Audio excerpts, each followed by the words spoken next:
It's really important not to settle in life.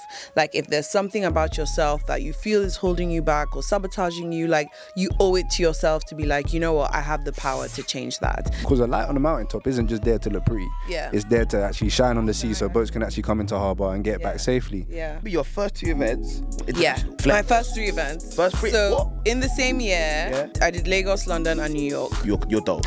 There's enough room for all of us to reach our full potential. We say that all the time. Yeah. There's something called the confidence gap between men and women. I saw that on your page. Yeah. So just look for the positives in your life, and I promise you, by you doing that, over time, your confidence in yourself starts to increase. Yeah. You might work hard, but you might not even get the recognition you deserve. Mm-hmm. That's a big So it's like, are you going to stop working hard? Mm-hmm. Like, why are you doing what you're doing, right? Is it for the recognition or is it for the purpose? Yeah. When you combine those 3 things together, you will be your most powerful self. What's the biggest lesson you're learning in this season right now? That's a good one. He didn't tell me this question beforehand. He said, I want to surprise you. Surprise me. That was good.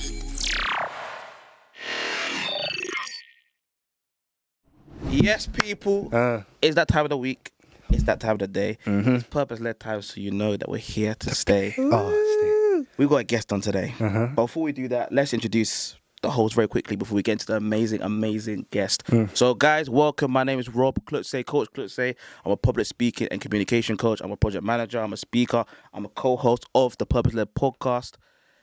And I'm grateful and blessed to see you guys all here today. My brother. My name is Jonathan. Hello, nice to meet you. Hi, guys. I am also, obviously, we run Purpose Led together. It's not just a podcast. A lot more, you're right. Organisation, yeah. We do organisation. Yeah. Come on now. In Albania, we do organisational stuff. We speak at schools, universities, corporates, all that kind of stuff. That's what we do, and that's what we're going to do more of as well. I run a personal branding and podcasting agency full time. That's what I do. And I enjoy doing these podcast episodes with my brother. But today, what have we got on our hands? Today, as you guys know, we like to do our WWW. That's a free W. WWE introductions. Okay. So today we have an amazing guest. She is an internationally renowned speaker. Wow. She is an internationally recognized life coach. In fact, not even a life coach, confidence coach. She is, as I said, a speaker. She's a coach. She has a podcast. And overall, she's doing some amazing things. She's hosted workshops all around the world. If I even saw the numbers, and correct me if I'm wrong, but I saw she's impacted over 10,000 people. That's a lot. Hosted over 75 plus workshops all around the world. That's a lot. And she's impacting people day by day. This woman here, I can't lie to you. I'll get into it in a minute's time, but her name is Miss Tiwa, aka Miss Confident and Killing It. Welcome. Hi. Thank you for having me. You're welcome for having you. Yeah, and thank you for coming as well. Yeah, I feel good. How are you guys? Amazing. Doing very well. I mean, I said just a minute ago off camera, right? This was very surreal to me. And Tiwa looked bad scared when I said it. And the reason why this was so surreal to me, guys, because I remember during lockdown now, I was on a journey of What year was this? 2020. 2020, right. So I was on a journey of personal development.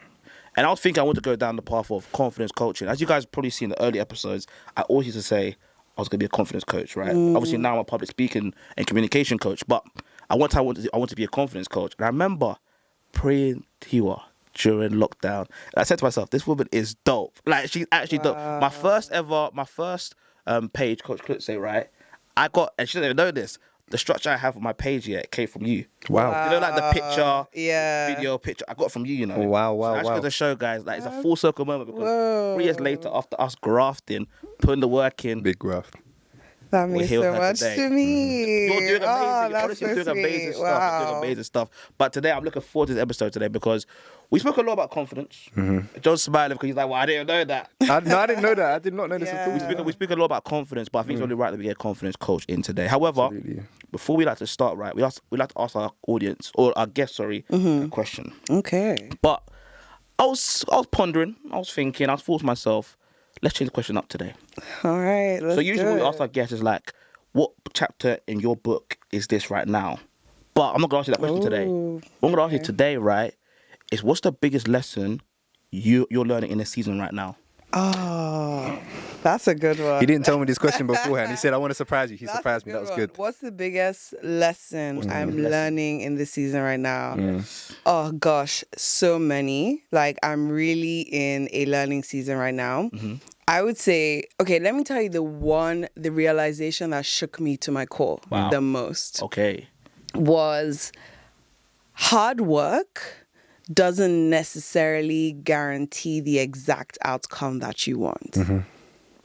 Because I always thought, work hard, I get what I want, right? You have the vision, you have the goal, you have the path. Yeah. It's like, if I do this, this, and this, then I should get this, this, and this. Yeah. And sometimes you can do ABC and it can go XYZ, like literally. Yeah. And so I'm learning to realize that there's different avenues to reach my dreams and my goals. And just because in my head I had a picture of one path, and if it didn't work out that way, it doesn't mean there's no other ways that I can get to the goal. So that's the one that really shook me to my core. It's like, okay, you might work hard, but you might not even get the recognition you deserve. That's a big So it's like, are you going to stop working hard? Like, why are you doing what you're doing, right? Is it for the recognition or is it for the purpose? Well, is good. it for, That's good. is it because of the impact that you want to have? So yeah, that's a lesson I'm really learning. Like, you know what? It's not always going to go exactly the way you want, but keep exploring. The reason why I say that's good so much, right? Do you have something to say, bro, actually? The reason why I say that's so good, right? Because I feel like on the journey of entrepreneurship, or just chasing your dreams in general, right? You start very zealous and you're just super passionate about it. And maybe along the line, you may get sucked into the peer pressures of like, I want to be recognized. I want to be seen as a success in my field. But what you just said there is like, no, let me get back to basics and remember why I started this in the first place. Yeah. And I think that's super powerful for everyone right now, because there's going to be times and seasons, right, whereby you're not recognized for the greatness within you.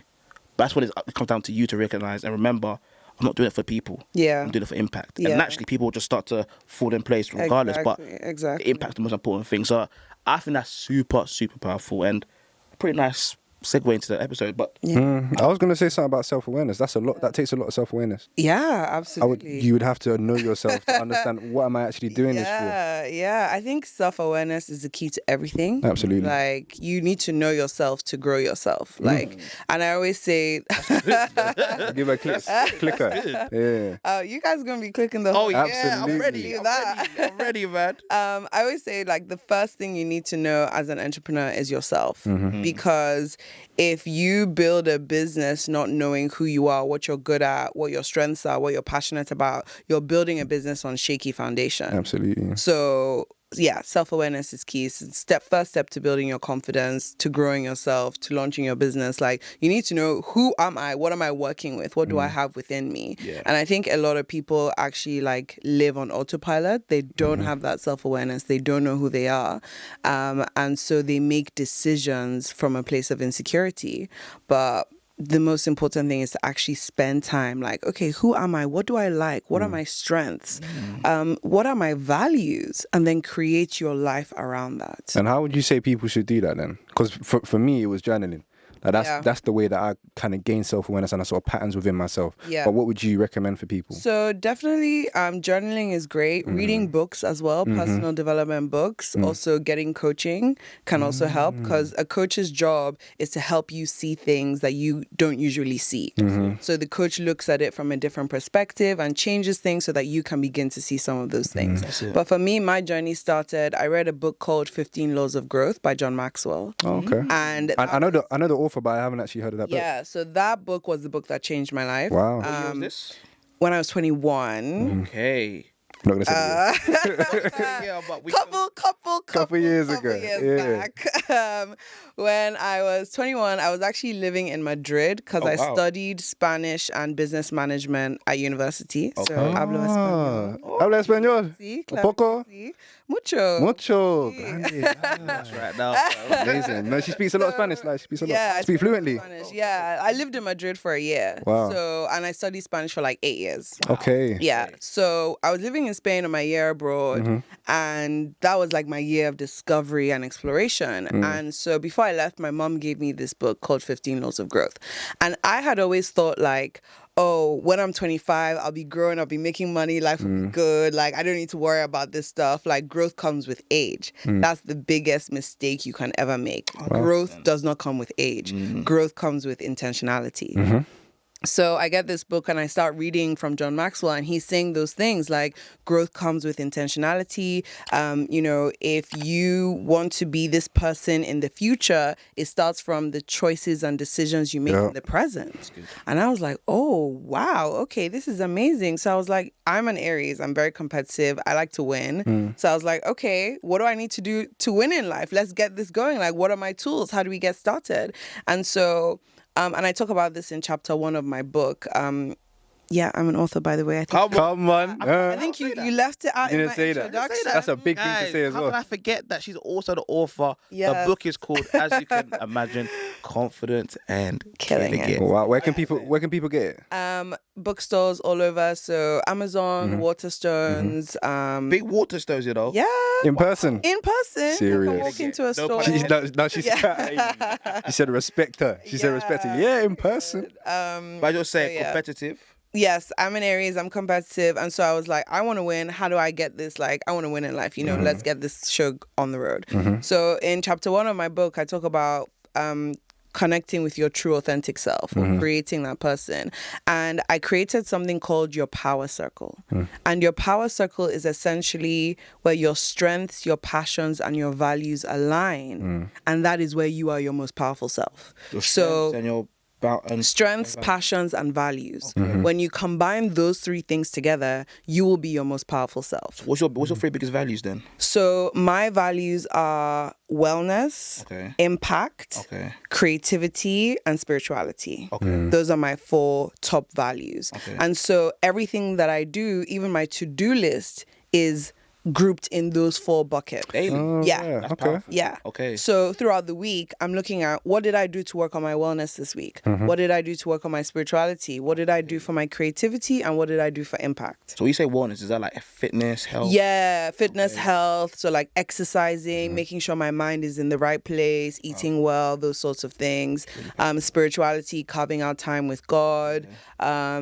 Creativity, like I don't want to just be like boxed in a space of like, oh, you're business minded, so all you can do is business. It's like, no, I love creating like videos and like designing assets for like Instagram and stuff like that. So I have my creative or like coming up with new ideas for a course, that sort of thing. And then the impact is like, okay, the actual work, like one-to-one contact with people, actually putting out the message. Because as an entrepreneur, you have to spend days working on your business and working in your business, right? So I just make sure I'm always thinking, okay, what's the impact? So I make sure I'm touching on those things. Powerful. Yeah. And also interesting about that, myself and Joe will speak about that. Not the same for breakdown, what you do, but we talk about it quite intensively ourselves. So we like to break our stuff down into spiritual, financial, emotional, and physical. That's how we base our lives. So what you said there is super, super valid. I want to go into confidence coaching a bit more now. Yeah. Right? And the reason I want to go into that because obviously you're killing it in that space, no pun intended. But obviously most coaches don't start, or you're a confidence coach. A lot of confidence or coaches in general don't start being a master in that field. So for example, I didn't start being an amazing public speaker. I couldn't speak until I was 4 years old. So maybe someone who's a leadership coach didn't start being the best leader. They had to learn and cultivate those skills of leadership. So my question to you is, how did you even get a journey of becoming a confident woman? Yeah. So my journey kind of started after I read that book. I started working on myself, and then I was doing that. I saw real life changes in me. What does that mean? Working on yourself? Because what is it? Because everyone says it, but what does it mean? Yeah. So actually articulating my strengths. Okay. So to find out what my strengths are, like what am I good at doing? What comes natural to me? I called my mom. I was like, when you see me, what are some of the things I've been good at doing throughout my life? So she gave me some as well. So like writing down a list of my strengths, like creating a whole strengths log of all the different things I'm good at doing, and then giving examples of when I've demonstrated those strengths. That's good. So like whenever the negativity or imposter syndrome wants to come in, it's like, no, I got the receipts. That's good. You know, like I can whoop it out real quick. So like working on myself looks like learning how to master my mindset. Because when I was a teenager, I was actually very insecure. Okay. And my mind was super, super negative. Although I was confident on the outside, I did well in school, I was prefect here and prefect there, but my mind would always abuse me. Like my mind was so mean. Wow. And so when I was 21 and started reading that book, it was also at the point where I was like, I can't keep doing this. Like, I can't keep having a mind that is just like literally a in my head. And so working on myself looked like learning to program my mind for success. You do that by practicing gratitude, writing down 3 things you're grateful for every day. Because as you do that, you think of your day and your brain is scanning for positive moments for you to write it down. Absolutely. So what are you doing? You're teaching your brain to look for positive moments in your life. And then that becomes your default. It's about learning about my strengths, like I mentioned, so I can challenge the negativity when it comes. So those are some of the ways you work on yourself. Yeah. Absolutely. Yeah. I've done And similar also stuff as well. identifying your weaknesses and then putting in a plan of action to be like, okay, I've noticed I don't really like this trait about myself. What can I do about it? How can I work to improve this? Yeah. That's amazing. You know why I like that so much? Because I'm a big believer in this, right? What is mindset? Mindset is how you set your mind. And I believe mindset itself is a very intentional thing. Yeah. Some people might disagree. Some people might say, oh yeah, I'm a product of my mindset. But I disagree. I feel like you have a choice how you set your mind. And Absolutely. I feel like what you just demonstrated right there is just a manifestation of someone actually choosing to set their mind. Yes. You chose to actually look for good things in your day.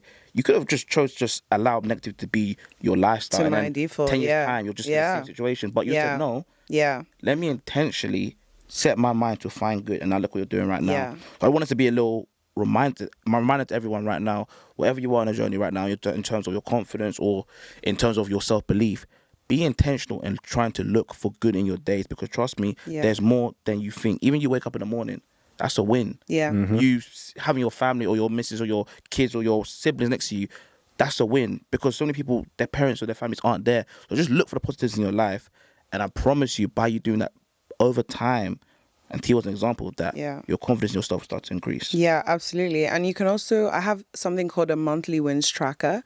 So it's a free tool on confidentandkillingit.com. Go check it out in the shop section.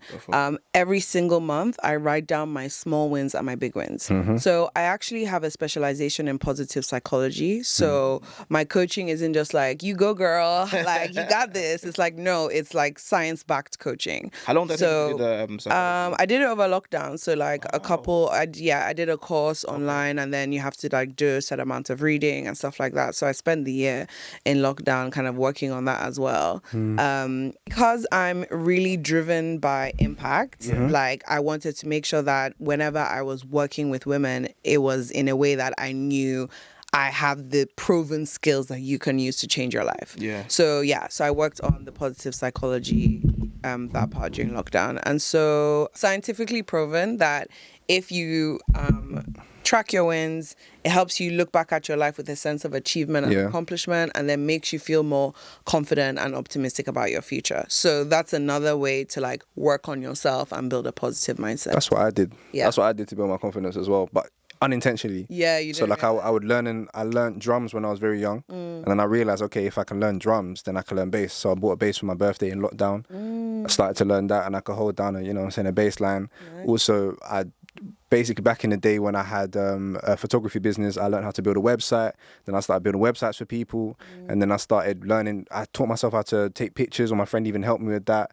And then I basically self-taught myself that. Then after that, I learned videography, and I look back on everything I've done before. I said, if I've done all of this, why can't I start a business? Yeah. And I started a business. Amazing. And then start another business. Amazing. And then, continue. And then we started Purpose-Led. Because if we've done this stuff before, then why can't we do, if we succeeded before, why can't we succeed again? Just look at your track record. Exactly. Now, if you forget all the amazing things that you've done, every time you face a new challenge, you're like, oh my gosh, do I have what it takes? Oh, little old me, can I do it? But when you have that track record, you walk into that room with that energy of I have a few things in my bag, so I think, it's really, really important to do that. But back to my story on when I started working on myself. So my mind was super negative, and then I was like, I'm done with this. And I think it's really important not to settle in life. Like if there's something about yourself that you feel is holding you back or sabotaging you, you owe it to yourself to be like, you know what, I have the power to change that. And I woke up to that realization that I have the power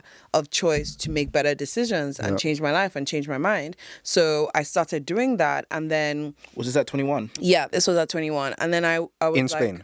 In Spain, okay. Yeah. So I started because I was away from all my friends and family. So it was really a year of just focusing on me and my transformation. And then naturally, as I went back to England to finish uni, I still had all of these things with me, in me, thinking about it and working on like my mindset and my positivity.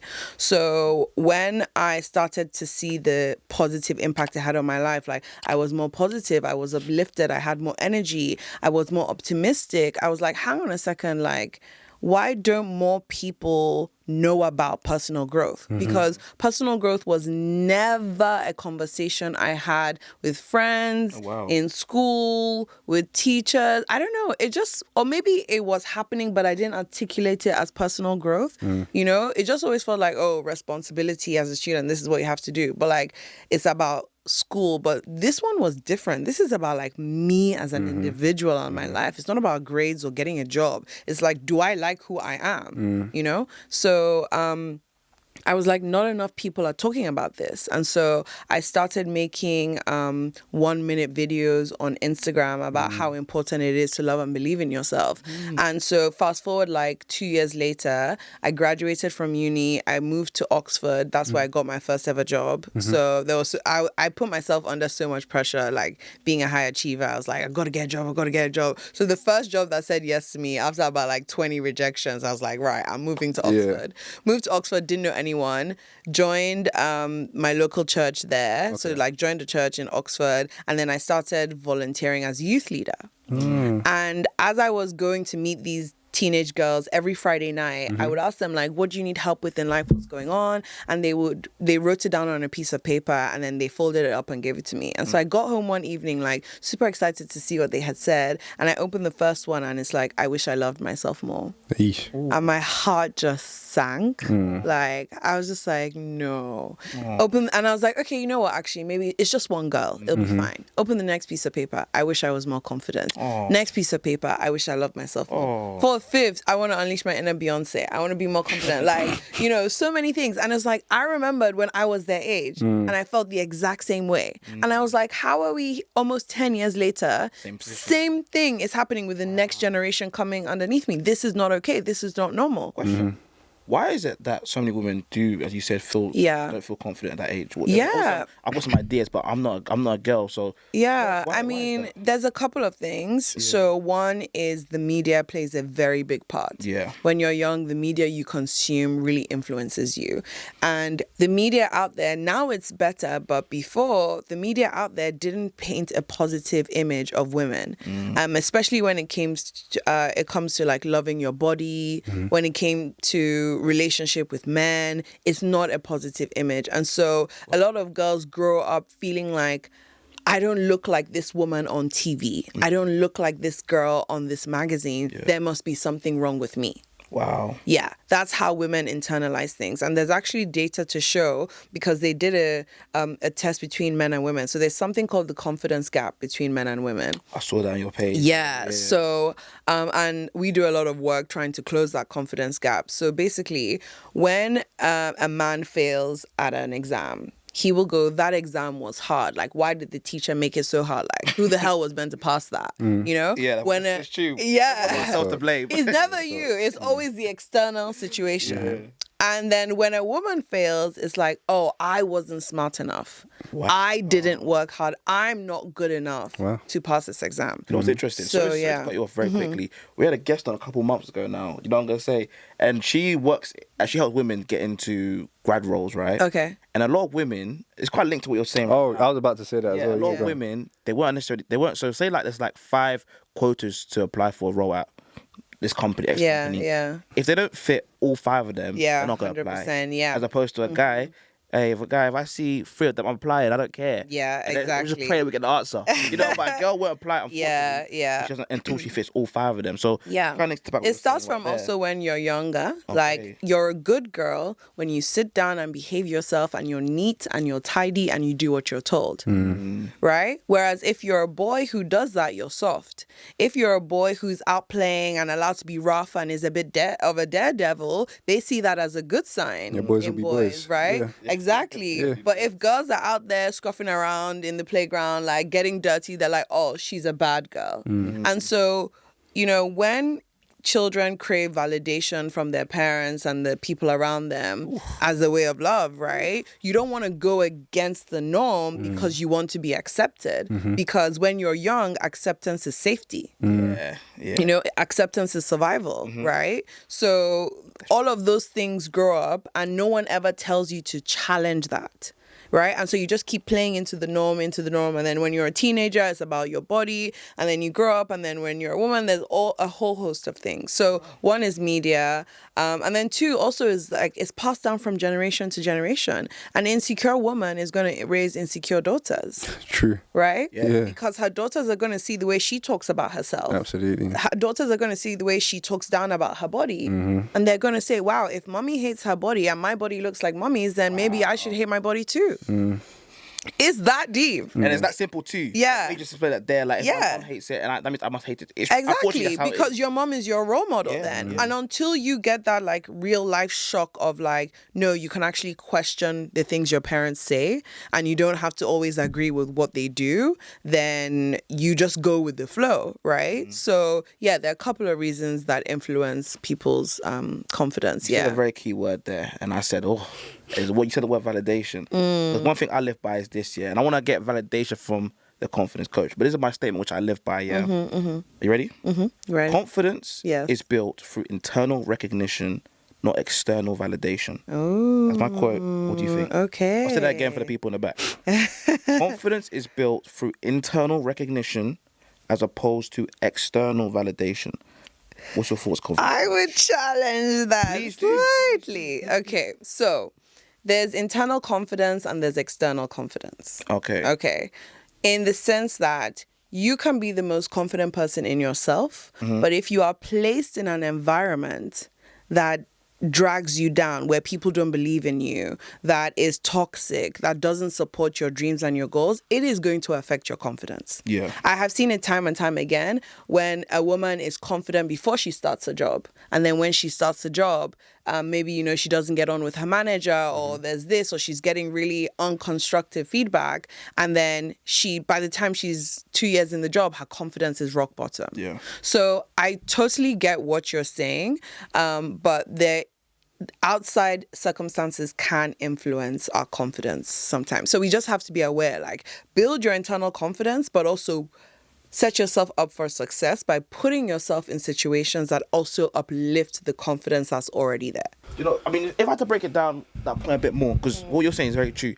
The way I break it down is like, the reason why I would say confidence is based on internal recognition, because 50 million people can give you compliments saying you look good, whatever. But if you don't believe in yourself, Of course. nothing can ever happen. Exactly. Which is why I always say, like, look, do the work within, and then it will emit outside. So, but I agree with what you're saying. Yeah, and definitely. I also agree with that, because if, like, people can give you all the blessings and all of that, but internally, if you don't believe in yourself, you're probably still going to sabotage yourself. That's it. So it's important to first build internally, and then the external stuff is a nice to have. Yeah. You know, Yeah. but it doesn't like make or break you. Yeah. Powerful. So, with you, obviously, you're a confidence coach, right? I spoke to you about this a bit earlier on before we started the podcast. I want to talk a bit more about the variation between confidence and arrogance. Yeah. Because me and Joe talk about this also, right? I think there's a very thin line Yeah. between someone being confident and someone being arrogant. So my question to you is, how do you, first of all, get the boundary between confidence and arrogance? Because you said yourself you're super ambitious. Like, how do you make sure that you always stay in that zone of confidence rather than being arrogant? And also with your clients too, how do you get that balance for them also? Yeah. So Good question. Thank you, bro. it's a really great question. There's a difference between confidence and arrogance. Okay, so confident people believe in themselves, and they want to go for number one. But they also believe that somebody else winning doesn't mean I'm losing. There's enough room for all of us to reach our full potential. We said it all the time. Yeah. Abundance. Yeah. Abundance, yes. A confident person has an abundance mindset. An arrogant person has a scarcity mindset. An arrogant person thinks, if you're winning, that means I'm losing. And so for me to win, I have to make myself bigger and make you feel smaller. So arrogant people push other people down. They make themselves look good and they make you feel smaller. Whereas confident people make themselves feel good, and then they also share some of that with other people.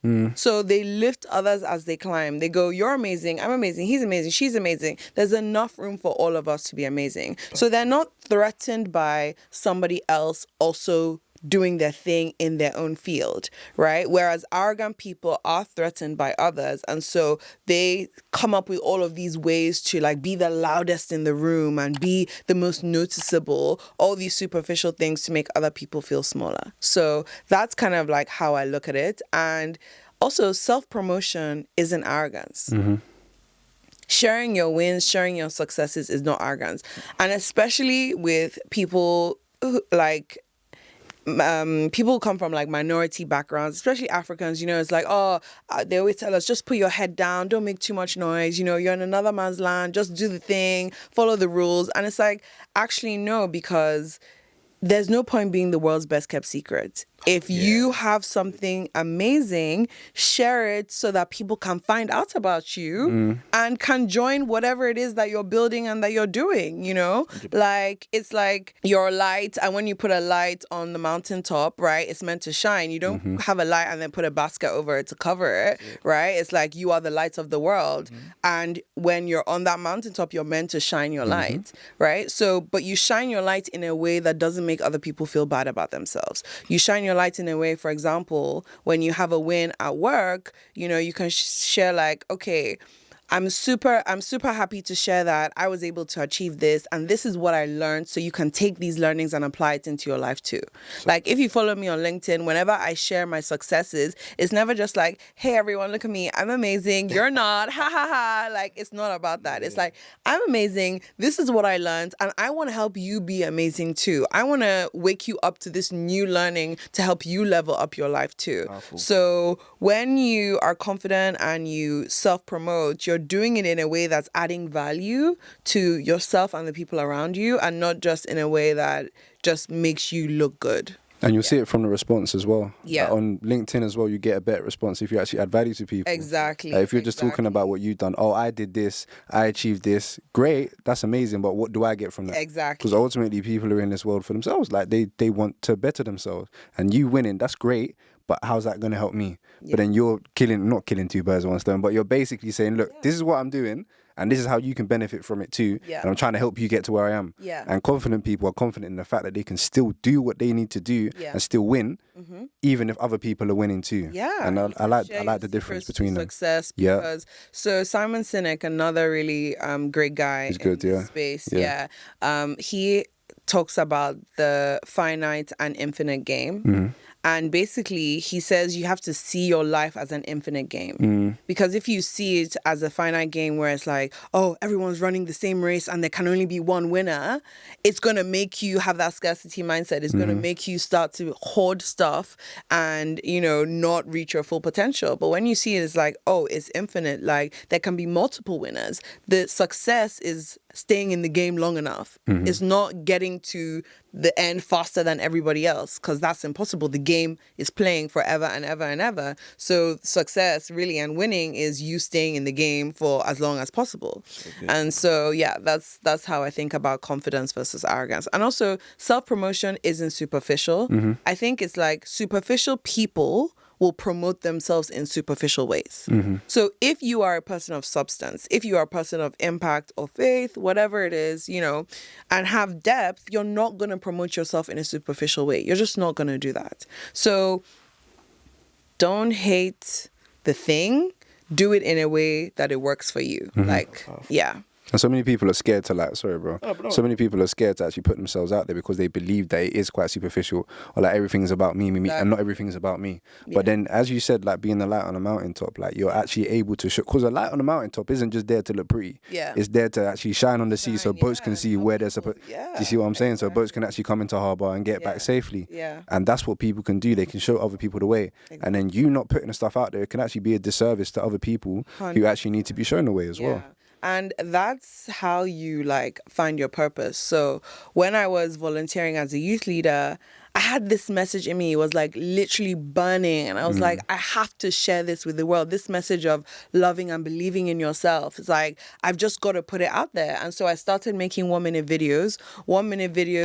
That was so smooth. How you just got back onto this. That was clap. Let's give her a clap. That was very, very smooth. Very smooth. But sorry, continue. So I started making 1-minute videos. Yeah. And then 1-minute videos, after a year of doing that, I sat down with my mom and I was like, do you think my followers are real? Like, will they show up to hear me speak in person? And she was like, yeah, why not? And I was like, okay, should we do an event? Like, maybe like 20 people will come. And she was like, no, dream bigger, like 50. And I was like, 50 people. How many showing followers? up? This was 2017. Okay. And I probably had about 3,000 followers at the time. Okay. Whoa. Yeah. Wait, so 2017 has 3,000. Yeah. Now you have like 10 times that. I have like 35,000. Come on. Or Wow, that's something. amazing. Yeah, But yeah, something as you were about that. Yeah. So, or maybe probably less, like maybe 1,000, something around there. Anyways. Yeah. So I was like, okay, let's go for 50. Let's dream big. 200. So I said that's dreaming 50. No, look at it back now. I Like, that know. doesn't make sense. That's but yeah. Literally 200 women and girls signed up to that event. In 3 days, it sold out. Wow. Yeah. And I was thinking 20 would come, 200 people. 10 times. Like, yeah. Yeah. So my first event was in Lagos, Nigeria. That was August of 2017. Hold on, what? So, sorry. So how do we get to Lagos? Okay, I'm Nigerian, obviously. Yes. I was in between jobs. Okay. So I thought I would go back home to spend some time with my family. And also, because my family are based in Nigeria, like my auntie owns an event location, like, you know, so it was just like my mom knows caterers. So it was like the kind of thing where it's like, for my first event, it made sense because it would be a pretty low lift and I didn't have any money to do a whole event in London. So, I mean, I actually ended up doing an event in London like 2 months after, because after I saw what happened in Lagos, I was like, damn, okay, I need to get London on the way. It's going to be your first 2 events international. Yeah. That's a flex. My first 3 events. So what? in the same year, I did Lagos, London, and New York. You're dope. You're actually dope. You're dope. You said in the first year. In my first year of like putting on events. My first one was in Lagos, second one was in London, sold out in 2 days. And then the third one, I was going to New York for a work trip. And I was like, let me see what I can finesse here. And so I was like, let me put on an event. My work is flying me to New York. Like, let's do this. So again, created my flyer, confident and killing in New York. Let's go. Like, I rented an Airbnb and like used the living room area for the Airbnb to in New York. The event. Yeah, in New York. big New York. What did people fly out for that? Were there just people there? New York, no, I'm thinking because like Lagos, did people fly out for that or the people were there? International. Okay. I was thinking this whole time. I've been thinking your audience is in London. My audience is international. Even right. Okay. Even up. Yeah, my audience was. How did you have an international audience from then? I had spent 1 year posting videos. Yeah. On Instagram. Okay. There's no borders. Of course. Right? So it's like somebody from Lagos shares it to her Instagram. She has somebody who is Nigerian who lives in New York. She sees it. She shares it. She shared it with her American friends. Before you know it, I have community members all over the world. Like my podcast is listened to in like 200 and something countries. Wow. Yeah.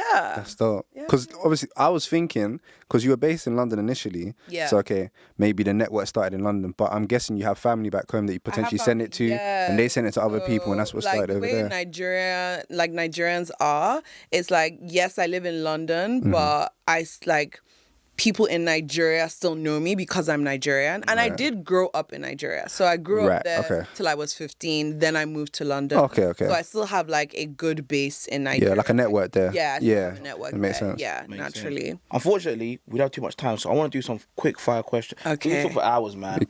Some quick fire questions, right? Yes. So quick fire questions because unfortunately, I'm running out. Quick fire question. So, question, yeah. Yeah. What's the biggest barriers, the 3 biggest barriers for people who want to build confidence, and how can they overcome it? Good. Okay, I would say first biggest barrier is probably your mind and the story you tell yourself. Like you say, oh, I've always been like this. There's no point. I can't change it.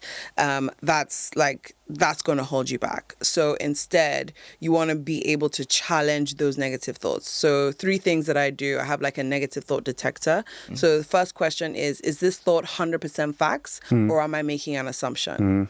So if it's facts, deal with the facts. If you're making an assumption, assumptions can be changed. Next question, does this thought sabotage me or does it empower me, right? If a thought sabotages you, throw it in the bin. Literally write it down on a piece of paper, rip it up, throw it in the bin. If it empowers you, that's what you want to lean into because your thoughts lead to your feelings and your feelings lead to the actions that you take, right? So negative thoughts will make you retreat and procrastinate and hold you back. Positive thoughts will empower you to move forward. Yeah. And then the third question is, what would I say to a friend in this situation? Because we are so nice and loving and supportive of our friends and family and so like mean and negative to ourselves. So it's like, treat yourself the way you would treat a friend. What would you say to a friend who says, oh, I want to start posting more online, but I'm too scared? Would you be like, oh, that's cringe. You definitely shouldn't do that. No, you would be like, you have a message, go out there and share it with the world. So yeah. Challenge the negative thoughts, question it. Don't just believe everything your mind says to you. And really get in there and lean into the positive possibilities of your life. Generally speaking, we can actually go for another hour. It's a shame we can't do it. You know what? We should come back. We'll have a part 2. Absolutely. Part 2. We can talk about so much more. Yes. But before we go any further, can you tell the people how they can find you, please? Yes, absolutely. So you can follow me on Instagram at Tiwalola, so Tiwalowla. You can get my book, Confident and Killing It. It's an empowering guide to overcome fear and really connect with your true, authentic self and take action in life. And you can check out the Confident and Killing It podcast as well, where as a coach, I spit loads of gems on how you can build your confidence and really just win in life. So yeah. Thank you for having me. Big love, people. We'll see you next time in a bit.